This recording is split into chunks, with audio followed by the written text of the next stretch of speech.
Jon, Bon Jovi are just about to finish a UK tour and just about to start a European one, and really things couldn't be going much better for you. You've had sell-out shows, fanatical audiences. What's the secret here? I don't know. If I knew, I'd bottle it, you know, and put it on the market, sell it, make $1 million. Yeah. We've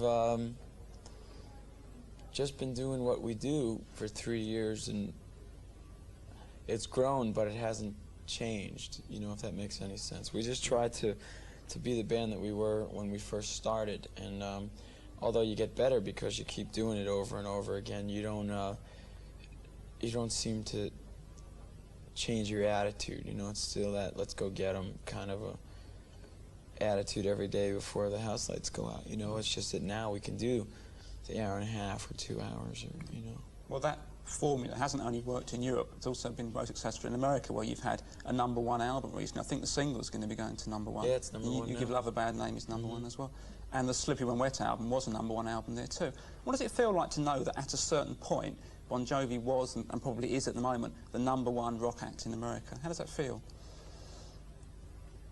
I don't know, I just got chills just now. I mean,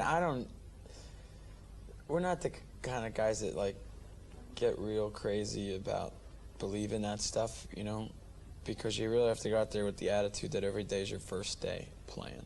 And we're going back to the States now, and you know, we were a little concerned because we were going to go out and headline the biggest halls that there were, you know, and there's like, you know, 10, 15, 20,000 seats every night. So we booked the tour. The stage is being built now back in the States, and it's, you know, this massive stage. And just for the hell of it, basically, they put on 2 shows for sale. One in Bethlehem, Pennsylvania, and one in Denver, Colorado. And we were going to see what was going to happen. And I walked into the production office, and really unaware of what was going on, Doc had pointed out to me, one thing said 200, I think, and one said like 30-something, you know. And I says, oh my God, we sold 200 tickets the first day, we're in trouble. He says, no, that's what's left. You know? Really? And we sold out Denver in one day, and that's 14,000. And so it's, it seems that it's just going to do the same thing in the States. Oh, that's great. Well, the band is actually based in New Jersey, isn't it? Oh, yeah. And if you have all this success, haven't you got your eye on some fashionable penthouse in the Upper East Side of Manhattan? No, God forbid. No, I live in Jersey, and the guys live there, and this is all we do. You know, we feel comfortable living there. I live in this little crummy 1-bedroom apartment on the beach, and I wouldn't give that up for anything. I think it's a fairly well-publicised fact that you actually started out not that many years ago by sweeping the floors in a studio. That must have brought you into contact with some pretty interesting people. Yeah, I had a chance to meet a lot of people.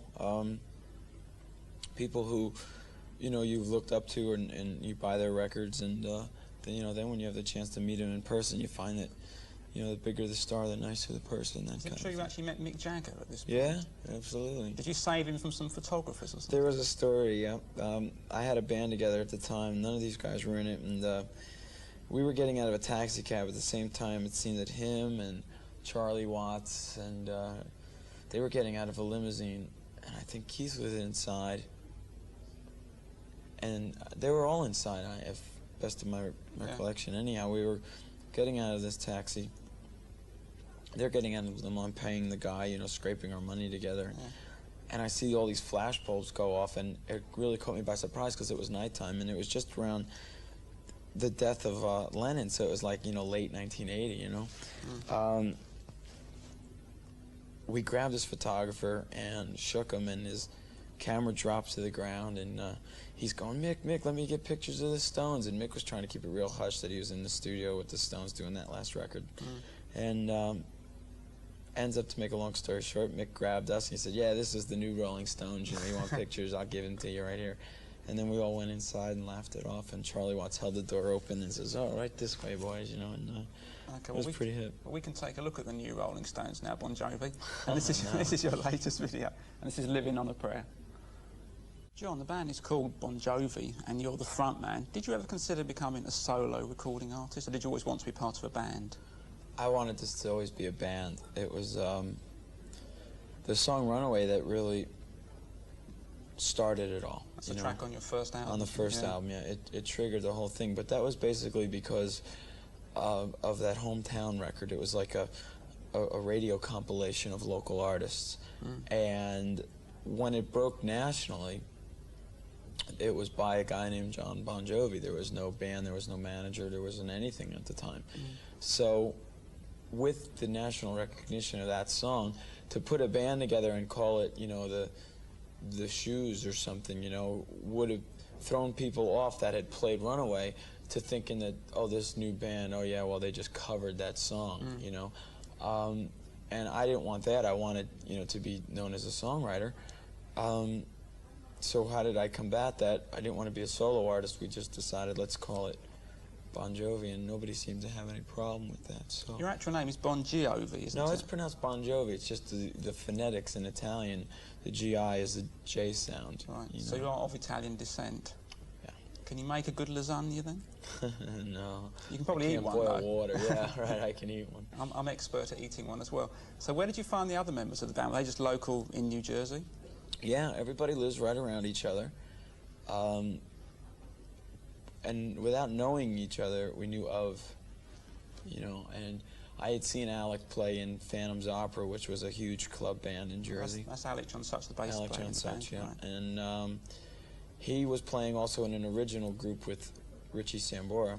Yeah. Dave Bryan and myself had played on and off together through the years, and I had seen Tico Torres play with a band called Lord Gunner, which was a semi-original group down in Asbury Park. Right. And, you know, basically I called Dave, and I says, well, here's what I want to do. You know, I want to get the band together, and this is going to be like the band. And he says, okay.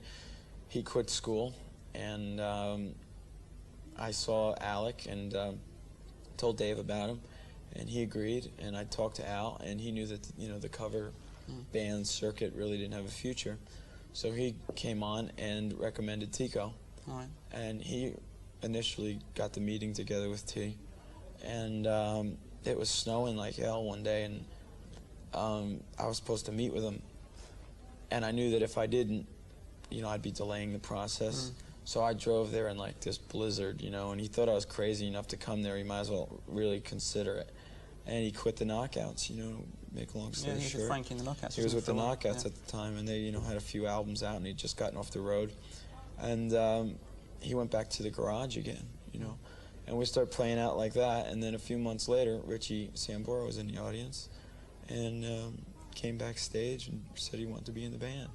And after hearing him play and talking a bit, you know, we found we were really on the same track, you know. And the rest, as they say, is history. And the first video the band made, which we're going to see in a moment, is called Runaway. And I understand I understand that you weren't too impressed with the girl who plays the central character in this video. What didn't you like about her? She was the director's niece. Oh, I see. You know, I mean, and it was our first video, and what did we know? And all we knew was we were in some hotel in New York, right? And we thought that was like the coolest thing in the world because we weren't paying the bills, you know, and we learned all kinds of neat things in the last 4 years about the record industry. And there's these video directors making this mini fire starter movie, and it had nothing to do with the song, and they wouldn't even let us be at the shoot except for the one part of the one day that they used us. And we saw it, and we almost died, you know. Oh, well, here it comes. You don't have to watch if you don't want to. I'm leaving the room. Thanks, John. This is Runaway coming up. This is Bon Jovi the man. I'll be talking to Bon Jovi the band after the video. Here it comes, by popular demand, or possibly not, Runaway.